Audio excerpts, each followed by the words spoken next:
Continuamos nosotros aquí en La Luz Televisión a esta hora, compartiendo pues este programa Lo que no se dice. Y hoy estamos con el pastor Samuel Asenjo, coordinador de Alto a la Violencia, y también por una familia, la red por una familia sin violencia, uno de los integrantes. Y a propósito, hay tantos casos que vemos de violencia constantemente, pero también vemos que hay situaciones favorables, como esta institución que está tratando de ayudar a muchas personas para que las cosas cambien. Y también dentro de nuestra comunidad se da casos de violencia, aunque, como digamos, solapadamente, pero sí se dan. Pastor Asenjo, gracias por estar con nosotros. Muchas gracias por la invitación una semana más a nombre de la Red por una Familia Sin Violencia, que la conformamos organizaciones diversas, evangélicas, que laboramos y trabajamos en la lucha por eliminar la violencia familiar. Ahora, creo que el trabajo que vienen haciendo por el momento es solo en Lima, ¿no? No están llegando a provincias. Estamos casi concentrados en Lima, porque las organizaciones que conformamos la red estamos en Lima, pero también como instituciones que conformamos la red venimos haciendo un trabajo sostenido a nivel nacional. Y esa es la fortaleza de la red, que las instituciones que la componemos también tenemos un trabajo a nivel de provincias. Yo estuve en Ayacucho, estuve en Cusco, estuve en Paramonga este fin de semana, voy a volver a Paramonga, la siguiente semana en Iquitos, hablando de la eliminación de la violencia familiar y hablando de buen trato en la familia. No han llegado a Chimbote todavía. Todavía no vamos a Chimbote porque no leo la invitación ni el momento. Por favor, inviten a Chimbote, los chimbotanos. ¿Y por qué le digo esto, pastor? Porque, bueno, hay un joven de una iglesia evangélica que ha salido pues en todos los medios, en televisión también se ha visto, que ha dicho, ha ultrajado a una niña, y ahí vemos la foto de él, y dice que el diablo le impulsó a violarla. Él había dedicado casi toda su vida, ha estado metido en la iglesia, ha sido miembro del Ministerio de Alabanza y todo, pero el diablo lo atacó. ¿Es cierto esto, pastor? Ya que usted también es pastor. Bueno, el diablo dice que está buscando a quién devorar, ¿no? Eso dice la palabra, ¿no? Pero creo que también hay otros factores que hacen esto, ¿no? Lo que sucede es que es una mala interpretación del texto también. Bueno, es fácil echarle la culpa al diablo en todo, ¿verdad? Claro. Y decir, bueno, el diablo está buscando a quien devorar y se devoró a él. En realidad es una forma de escapar de su responsabilidad. Y eso es una forma negativa de interpretar el texto bíblico. Claro, este joven que ha estado todo el tiempo en la iglesia, tocando en el grupo de música, ministrando tal vez la alabanza, ha tenido o tiene algún trastorno psicológico que si vio que sentía estos impulsos, lo propio es ir y pedir ayuda. No es ir y cometer el delito, porque esto es un delito y grave. Lo que le va a esperar de acuerdo a nuestras leyes es la cadena perpetua. Porque una niña de 15 años, ¿no? Es una niña a la cual ha dopado, según la noticia, le ha dado un caldo de gallina, le ha puesto ahí somníferos, la ha hecho dormir y la ha ultrajado contra natura también. Ahí hay agravantes terribles. Entonces, y Dios desde luego no apoya esto. Eso de que él diga el diablo para salir del paso es totalmente contrario a lo que dice el texto bíblico. Es totalmente contrario. Ahí no es asunto del diablo. No vamos a descartar que el diablo puede ser el que lo está seduciendo, pero es él quien toma la decisión. Eso de que el diablo me llevó, no lo llevó de la mano. Es él quien tomó la decisión y debe asumir su responsabilidad. Ahora, todo esto también nos conlleva a pensar que esto viene de parte familiar, ¿no? No sabemos el trastorno familiar de él, ¿no? De repente él era solo el que participaba en la iglesia, no su familia, o de repente toda su familia, pero es todo un grupo de personas que lo rodean a él, ¿no?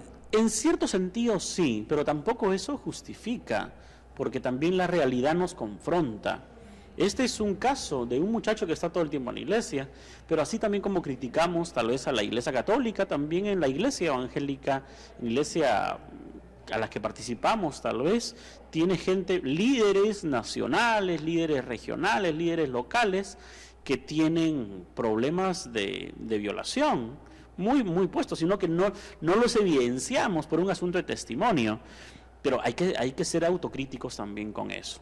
Ahora, alguien me dijo hace muchos años, cuando salió caso de pastores que habían violado a sus feligreses, alguien me dijo: Walter, tú no puedes anunciar eso, tú no puedes decir eso porque tú estás hasta atacando a los pastores. Entonces mi respuesta fue: yo soy periodista y tengo que informar.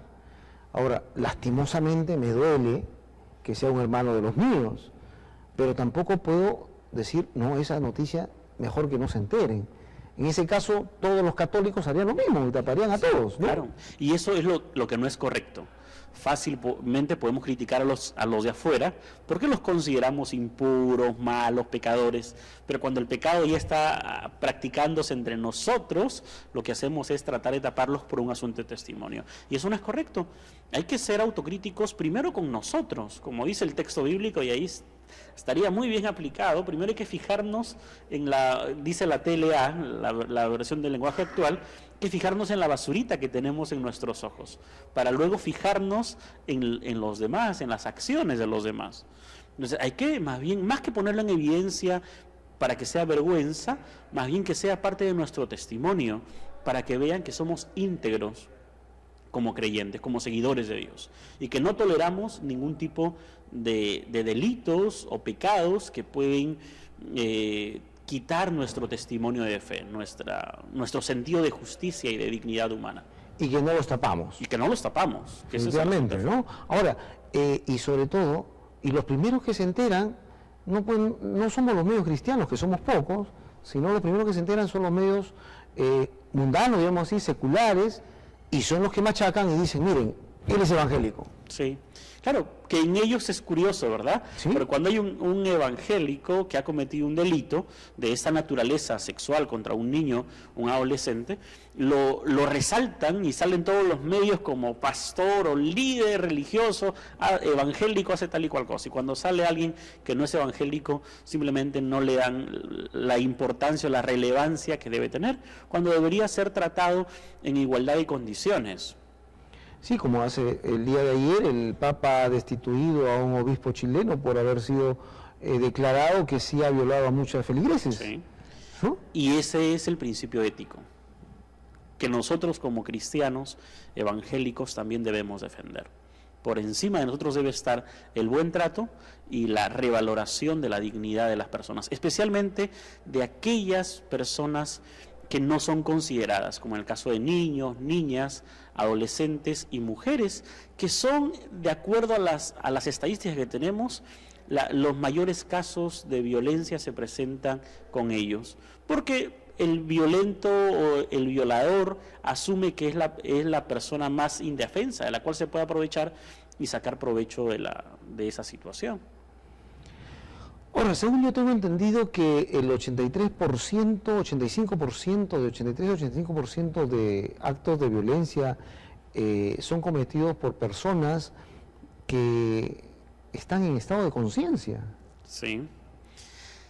Es lamentable, porque uno piensa que las personas que cometen violencia o a un acto de violación sexual están en un estado de alcohol o de algún tipo de drogas, y no es cierto.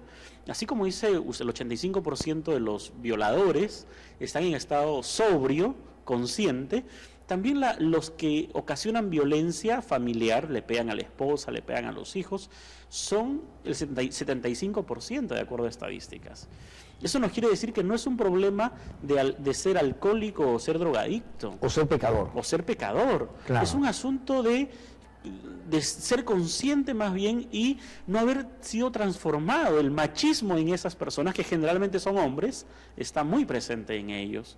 Son tipos machistas que creen que Dios los ha mandado a esta tierra para mandar, para imponerse, para hacer su voluntad.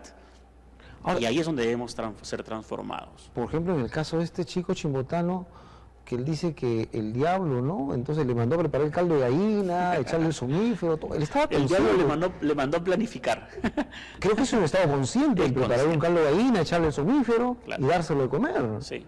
Eso evidencia de que la poca responsabilidad por sus actos, que es el típico caso de una persona violenta.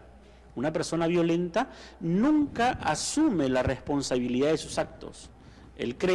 Esa persona violenta cree que él actúa de esa manera porque los demás le provocan.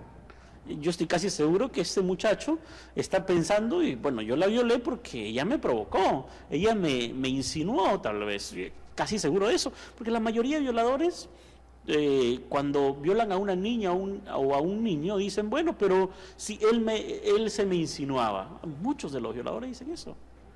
Entonces, eso es más preocupante aún, que encima de eso tiene trastornos psicológicos, psiquiátricos. El tipo debe ser tratado, esa persona. Bien, nosotros ya regresamos aquí en Lo que no se dice a través de La Luz Televisión y seguiremos conversando con el pastor Samuel Asenjo. Ya volvemos. Lo que no se dice.